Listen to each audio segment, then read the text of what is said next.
Alors peut-être que vous avez, vous aussi, vu ce magazine-là. Il a été distribué dans nos boîtes aux lettres. C'est Tout l'Alsace, magazine de la collectivité européenne de ce mois de juin. Et il y a un article qui a retenu mon attention. C'est cet article d'histoire qui explique comment, avant tous les autres Français, on a eu droit à l'école obligatoire en Alsace. Oui, parce qu'après la défaite française en 1870, l'Alsace et la Moselle sont annexées par la Prusse.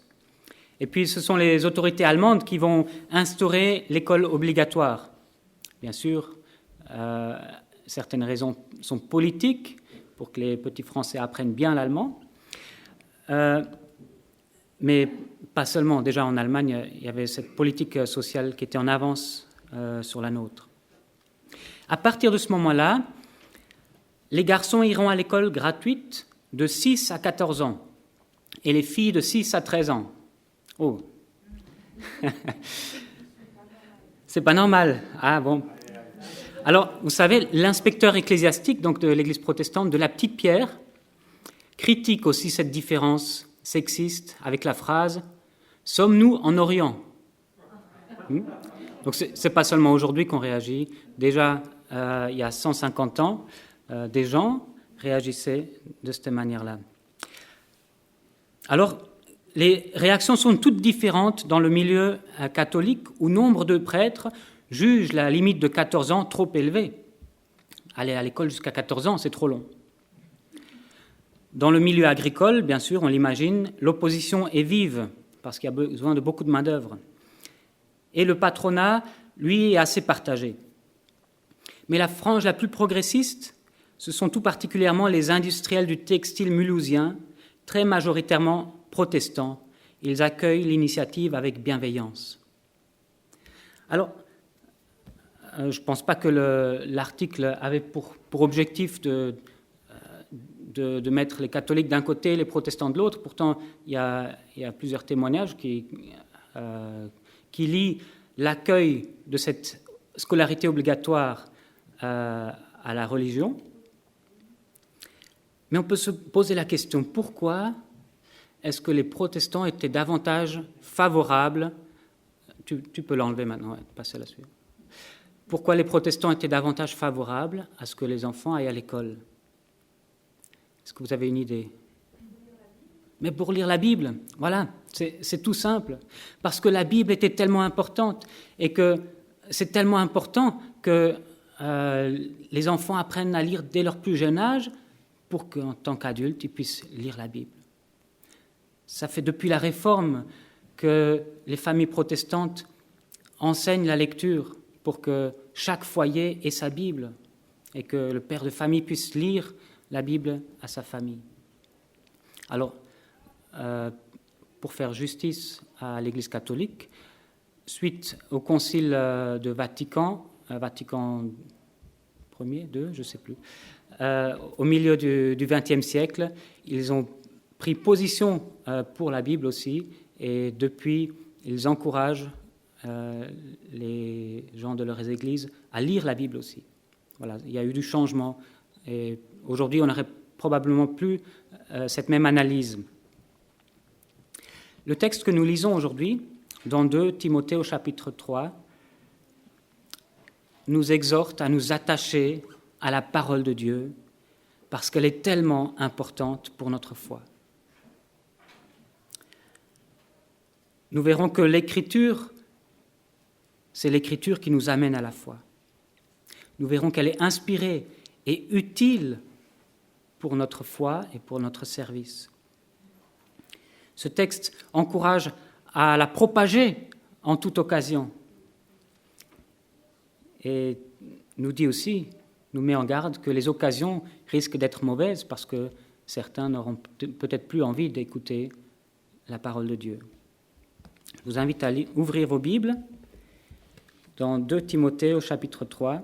D'ailleurs, c'est une bonne habitude d'ouvrir la Bible pour vérifier si ce que je lis est bien juste.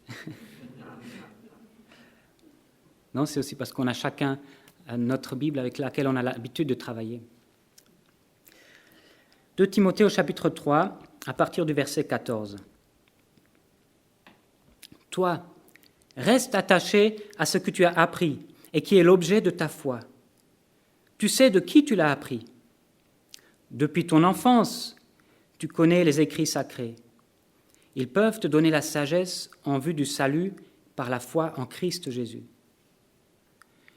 Toute écriture est inspirée de Dieu et utile pour enseigner, pour convaincre, pour redresser, pour éduquer dans la justice, afin que l'homme de Dieu soit adapté et préparé à toute œuvre bonne.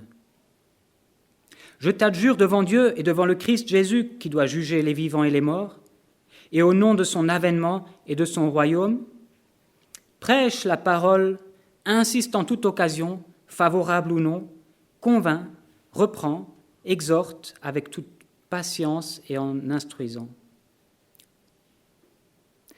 Car il viendra un temps où les hommes ne supporteront plus la saine doctrine, mais au gré de leurs propres désirs, avec la démangeaison d'écouter, ils se donneront maître sur maître. Ils détourneront leurs oreilles de la vérité et se tourneront vers les fables. Mais toi, sois sobre en tout. Supporte les souffrances. Fais l'œuvre d'un évangéliste. Remplis bien ton service. L'Écriture nous amène à la foi, dit l'apôtre Paul.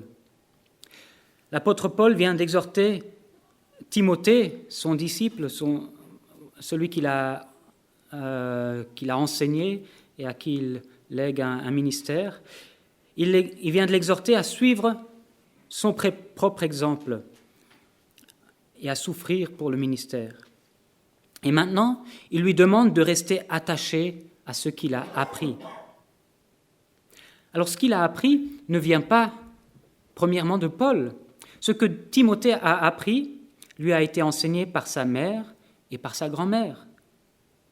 Même si son père était grec, sa mère et sa grand-mère ont fait ce ministère d'enseignement auprès de ce jeune Timothée. Il lui a appris à lire et à comprendre les rouleaux de la Torah, c'est-à-dire l'Ancien Testament. Ici, cet Ancien Testament, ces rouleaux de la Torah sont désignés par le terme « les écrits sacrés ». Donc les écrits qui appartiennent à Dieu, qui sont consacrés à Dieu. On trouve dans le début de l'épître Paul qui mentionne justement la mère et la grand-mère. « Je garde aussi le souvenir de la foi sans hypocrisie qui est en toi et qui habita d'abord dans ton aïeul Loïs et dans ta mère Eunice. Comme j'en suis persuadé, elle habite aussi en toi. » Timothée a donc reçu un héritage précieux. Dès sa plus jeune enfance, il a appris la volonté de Dieu qui est révélée dans sa parole. C'est un héritage écrit auquel il faut rester attaché parce qu'il peut nous conduire au salut en Jésus-Christ. Et les Juifs avaient bien compris, ils avaient bien entendu cet ordre de Dieu d'enseigner leurs enfants. C'est un ordre qu'ils ont reçu en Deutéronome, chapitre 6.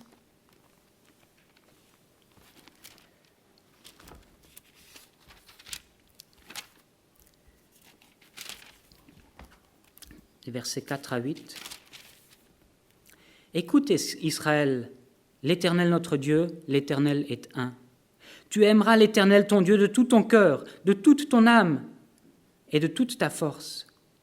Et ces paroles que je te donne aujourd'hui seront dans ton cœur. Tu les inculqueras à tes fils et tu en parleras quand tu seras dans ta maison, quand tu iras en voyage, quand tu te coucheras, quand tu te lèveras. Tu les liras comme un signe sur ta main et elles seront comme des frontaux entre tes yeux. » Certains juifs orthodoxes transcrivent cet ordre, même de manière symbolique, en s'attachant des phylactères à la main et sur le front lorsqu'ils prient. Vous avez certainement déjà vu ce genre de photo. Ils s'attachent à la parole que Dieu a donnée. C'était vrai pour le peuple d'Israël et c'est vrai pour nous encore plus. Alors, ce ne sont pas les Écritures qui sauvent, ce n'est pas le fait d'avoir une Bible à la maison ou de la connaître par cœur qui sauve. Mais Dieu nous parle à travers la Bible pour que nous comprenions le salut qu'il nous propose en Jésus-Christ. Et même l'Ancien Testament est utile à ça. Parce que, vous savez, l'Ancien Testament n'atteint son but vraiment que lorsque le lecteur regarde ensuite à Jésus-Christ. L'Ancien Testament déjà est là pour pointer vers Jésus-Christ qui est l'accomplissement de toutes ces promesses et de tout ce plan de salut que Dieu a préparé d'avance. Jean-Paul, tu peux afficher la prochaine. Il y a un sondage qui a été fait pour savoir ce qui a amené les gens à comprendre l'Évangile quand ils se sont convertis. Le premier élément qui est mentionné, 28% des personnes ont dit, c'était une prédication.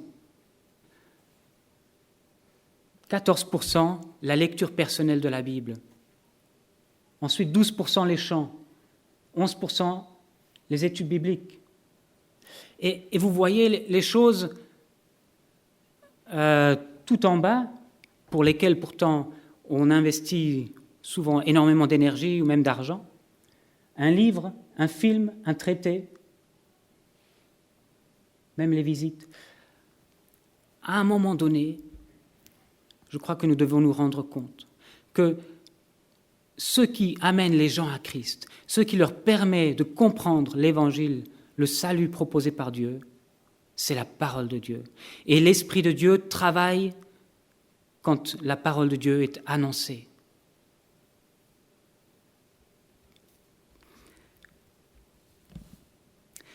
C'est donc important d'enseigner la parole à nos enfants, en famille, aux jeunes, dans tous les groupes de rencontres de l'Église, elle devrait être importante. Il est important de la rappeler aux adultes et même aux personnes âgées. Nous devons y rester attachés notre vie durant.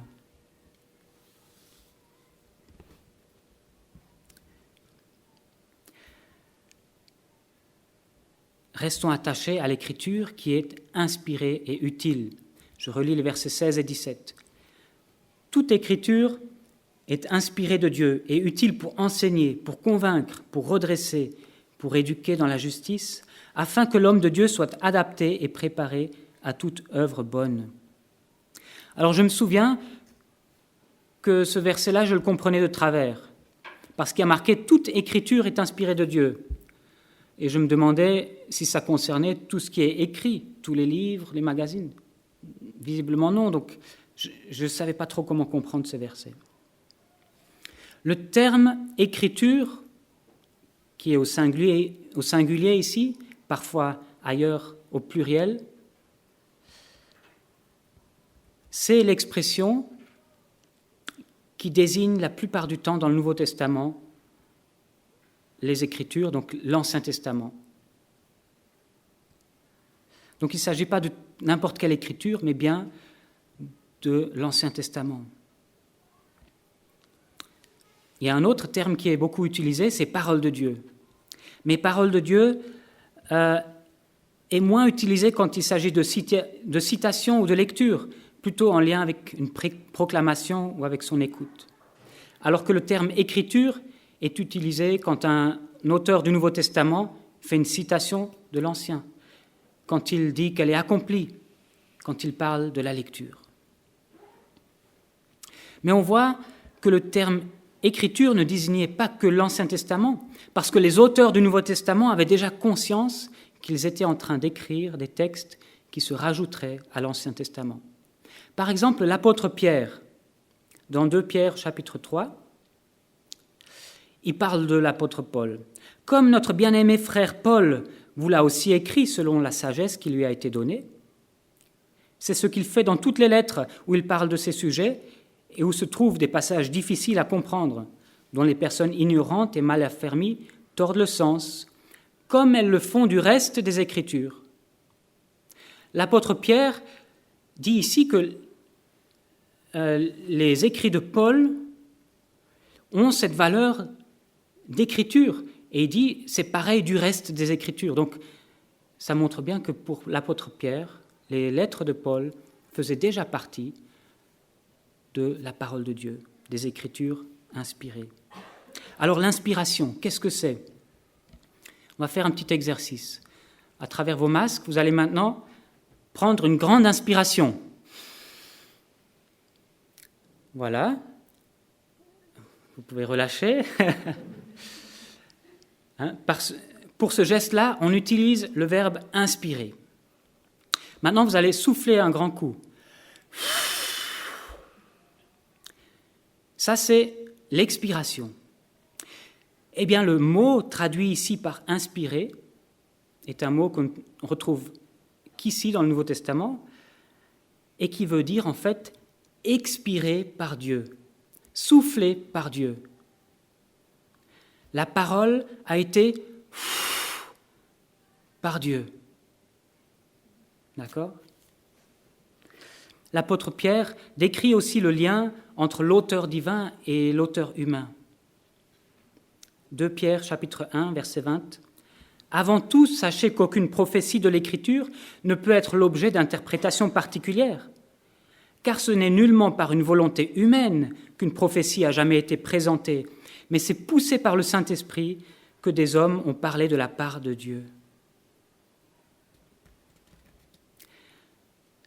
L'inspiration des textes bibliques, c'est la collaboration entre l'Esprit de Dieu et les auteurs humains pour écrire ces textes bibliques. C'est Dieu qui est à l'initiative, c'est lui qui a soufflé. Et ce ne sont pas seulement ses idées, mais les paroles qui ont été captées par les écrivains. Et pourtant, chaque auteur a transmis cela avec son style, avec son propre vocabulaire et même avec ses propres fautes d'orthographe. Ils ont transmis ce que Dieu a expiré. Il faut bien sûr distinguer entre les passages où il est clairement dit « Dieu dit » ou « l'Éternel parla ainsi », qui sont des paroles directes reçues de Dieu, et le reste du texte, qui peuvent être des narrations, même de la poésie, ou même des dialogues avec des gens qui n'aiment pas Dieu et qui disent des choses fausses. Mais on comprend que l'ensemble, toutes ces paroles dans leur contexte, on comprend que Dieu veut nous parler à travers ces paroles-là dans toute l'Écriture. Ce qu'il faut retenir, c'est que tous les textes que nous avons dans les Écritures, Dieu voulait qu'elles y soient pour nous. Et parce que toute l'Écriture est inspirée, nous parlons de l'inhérence de la Bible, c'est-à-dire inhérent sans erreur. Alors c'est vrai qu'au fil des années, il y a eu quelques erreurs de copie, et nous avons des manuscrits différents qui varient de l'un à l'autre. Il ne faut pas avoir peur de le dire. Mais quand on étudie ces variations, ce qui saute aux yeux, donc les manuscrits grecs et hébreux, ce qui saute aux yeux, c'est le sérieux avec lequel les textes ont été copiés. Les copistes n'y sont pas allés de leur propre initiative. Ils ont cherché à copier et ils ont fait des erreurs de temps en temps. Mais les erreurs sont minimes et ne modifient jamais le sens général. Et on n'a pas non plus de doctrine importante qui se base uniquement sur des textes où l'on ne sait pas exactement quel est l'original. Ça n'affecte donc pas notre foi. Alors, c'est peut-être un peu facile quand le texte biblique dit « Je suis inspiré par Dieu ». Ce n'est pas une preuve, quelque part, quand le texte biblique s'attribue cela soi-même. Pour certains, ça ne constitue pas un élément déterminant pour croire que c'est vrai. Mais concernant la fiabilité de la Bible, on peut rappeler que sa transmission est fiable. Lorsqu'on a redécouvert en 1947 les manuscrits de la Mer Morte à Qumran, qui dataient pour certains du IIIe siècle avant Jésus-Christ, on a pu comparer si ce qu'on avait 2000 ans plus tard avait beaucoup été modifié et le texte n'avait subi que très peu de variations. Ce qui est un miracle en soi et qui montre que Dieu préserve sa parole. Mais peut-être ça non plus, ça n'en convaincra pas certains. Ensuite, on a fait beaucoup de progrès en archéologie, et jusqu'à ce jour, l'archéologie ne démontre pas que les histoires relatées dans la Bible sont fausses. Au contraire, on a beaucoup d'éléments qui ont amené à dire que les textes bibliques sont vrais. Alors, on ne trouve pas tout en archéologie, mais ce n'est pas parce qu'il y a des silences dans l'archéologie que cela prouve que les récits bibliques ne sont pas vrais. Et beaucoup de thèses du XIXe siècle, des thèses libérales qui disaient que David n'a jamais existé ou tel et tel roi n'a jamais existé, sont tombées parce qu'au fur et à mesure, on a trouvé des inscriptions, on a trouvé des pierres qui portent ces noms-là. Un autre élément qui nous rappelle la véracité du texte biblique, c'est les prophéties bibliques. Il y a de nombreuses prédictions qui sont d'une incroyable exactitude et qui se sont accomplies, tout particulièrement concernant la venue, la vie, la mort et la résurrection de Jésus-Christ. La Bible est inspirée par Dieu, nous le croyons et c'est même raisonnable de le croire. Et cela la rend utile pour 4 éléments qui sont écrits ici. Pour enseigner, pour faire de la théologie, pour faire du catéchisme, pour enseigner. Pour convaincre. Oui, pour convaincre quand il y a des gens qui ont des idées autres. Elle est là aussi pour convaincre. Pour redresser des chrétiens qui sont dans l'erreur. Pour éduquer dans la justice. Elle est utile pour nous apprendre comment vivre, comment obéir à Dieu. Et puis elle est utile pour que les hommes et les femmes de Dieu puissent accomplir le service que le Seigneur leur destine. Prêche en toute occasion. C'est la suite du texte. Je t'adjure devant Dieu et devant le Christ, Jésus, qui doit juger les vivants et les morts, et au nom de son avènement et de son royaume, prêche la parole, insiste en toute occasion, favorable ou non, convainc, reprend, exhorte avec toute patience et en instruisant. Je vais passer rapidement sur la fin de ce texte, mais cette exhortation est là pour qu'on ne néglige pas la prédication de la parole de Dieu. Et vous voyez que cette exhortation est solennelle devant Dieu et devant Christ, et même au nom de son retour et du fait qu'il juge. Cette parole de Dieu, c'est le moyen que Dieu utilise pour parler à toutes les nations. Il est donc essentiel de le transmettre. Et quand Jésus nous envoie pour aller faire des disciples dans toutes les nations et les enseigner, c'est bien ça, ce commandement-là que nous ne devons pas négliger. Il y a certes des ministères particuliers, mais dans notre témoignage, nous pouvons tous utiliser la parole de Dieu pour l'annoncer. Et Paul dit même en toute occasion, favorable ou non. Alors j'ai une petite illustration ironique, je précise d'avance. Voilà. C'est un homme, l'homme en bleu, il vient pour aller aux toilettes. Et vous voyez, il y a plein de toilettes. Et il fait quelque chose qu'on ne fait jamais. Tout est vide et il va se mettre à côté du monsieur jaune qui est déjà aux toilettes. Et il lui dit, en anglais, donc c'est écrit, « Excusez-moi, monsieur, est-ce que vous auriez un moment pour parler à propos de notre Seigneur et Sauveur Jésus-Christ ?» Merci, tu peux l'enlever. C'est pas pour vous choquer. C'est simplement peut-être ironique pour montrer l'attitude qu'on a peut-être parfois eue de dire en toute occasion, favorable ou non, c'est n'importe où, n'importe quand, même quand les gens ne sont pas prêts à entendre.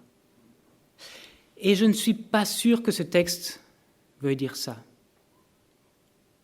Parce que ailleurs dans le Nouveau Testament, on voit combien de soin est apporté pour que les gens soient prêts à entendre, pour que l'Évangile soit apporté d'une manière qui soit culturellement pertinente.